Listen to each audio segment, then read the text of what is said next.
কথা বলিয়া কষ্ট দেয়।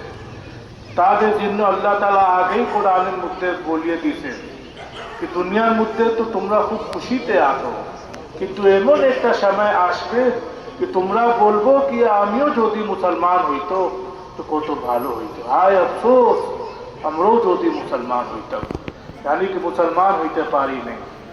খুব সুন্দর হাদিস আছে, ঘটনা আছে कि अल्लाह नबी सल्लल्लाहु अलैहि वसल्लम एक दिन শুধু ইয়া রব্বি উম্মতি করিয়া কাঁদতে আসছিল, আর নামাজ পড়তে যায়, নামাজ পড়াইয়া আবার বাড়িতে আসিয়া দরজা বন্ধ করিয়া আবার কান্না শুরু করতো, আর ইয়া রব্বি উম্মতি করিয়া কাঁদতে আসে। 3 দিন হইয়ে গেছে, আল্লাহ নবী নামাজে যাইতে আসেন, নামাজ পড়িয়া আসতে আসেন, কারো সাথে কোনো কথা বলেন নেই, শুধু দরজা বন্ধ করিয়া ইয়া রব্বি উম্মতি করিয়া কাঁদতেছিলেন। আবু বকর সিদ্দিক রাদিয়াল্লাহু তাআলা আনহু যাইয়া জিজ্ঞেস করছেন, ডাক দিয়েছেন, ইয়া রাসূলুল্লাহ কি হয়েছে, আপনার কি চিন্তা আছে कि आपने শুধু ইয়া রব্বি উম্মতি করিয়া কাঁদতে আছেন?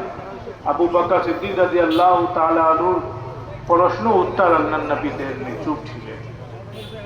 হযরত উমর রাদিয়াল্লাহু তাআলা আনহু যাইয়া জিজ্ঞেস করছেন, ইয়া রাসূলুল্লাহ ইয়া হাবিবাল্লাহ, আজকে 3 দিন হয়ে গেছে আপনি মসজিদে যাইতে আসেন, ইমামতি করিয়া বাড়িতে আসিয়ে যান, কারো সাথে কোনো কথা বললেন না, শুধু ইয়া রব্বি উম্মতি বলিয়া কাঁদতে আসেন, কি হয়েছে?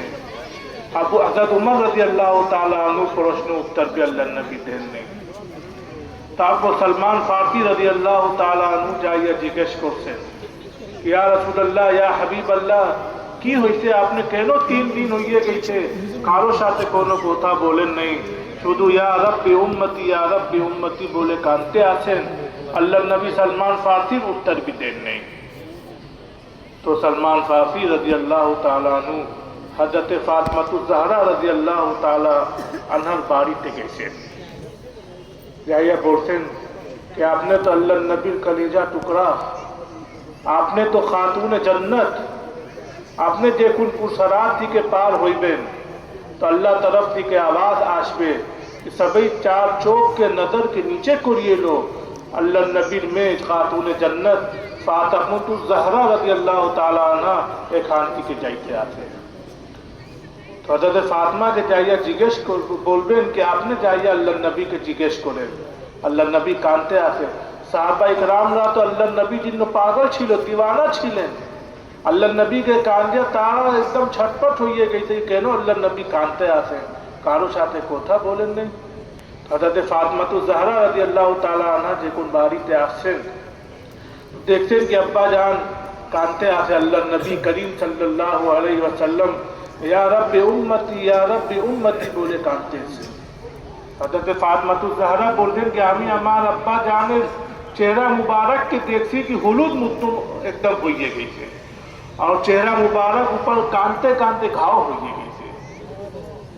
तो अल्लाह हज़रत फातिमा जिज्ञेस করছেন, ইয়া রাসূলুল্লাহ ইয়া রাসূলুল্লাহ আপনি কেন কাঁদতে আছেন? বলছেন যে আমি আমার উম্মতের চিন্তা আমার দিলে আছে, আমি আমার উম্মতকে নিয়ে কাঁদতে আছি। আমারে জিবরাইল আইয়া বলছে কি আপনার গুনাহগার উম্মতি যারা তওবা ছাড়া দুনিয়া থেকে মরিয়ে যাইব তাদের জন্য আল্লাহ তাআলা জাহান্নামে 7 তলা একটা জাহান্নাম বানাইতে সেখানে রাখবে, ওই আমি কাঁদতে আছি।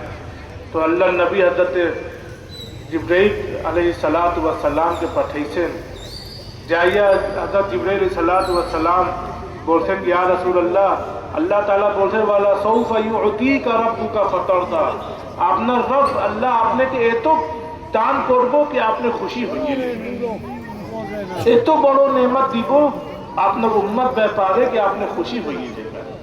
আল্লাহ নবী সঙ্গে সঙ্গে দেখছেন কি আল্লাহ রহমত জোশের মধ্যে আছে, আল্লাহ নবী কসম খাইয়ে দিয়েছে আল্লাহ তাআলা যখন পর্যন্ত আমার একটা উম্মতি भी জাহান্নামে থাকবো আমি রাজি খুশি হইব না।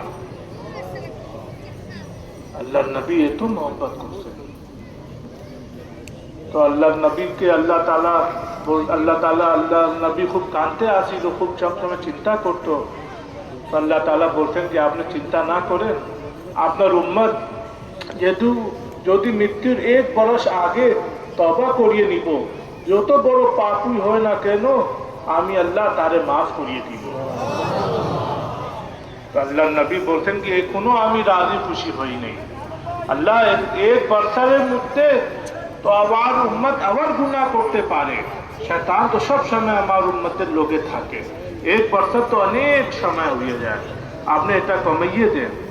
আল্লাহ তাআলা বলছেন কি ঠিক আছে জিবরাইল যাইয়ে আমার নবীকে বলো কি আমি আপনার উম্মত যদি মৃত্যুর 1 মাস আগে যদি তওবা করিয়ে নিব আমি আল্লাহ তারে মাফ করিয়ে দিব।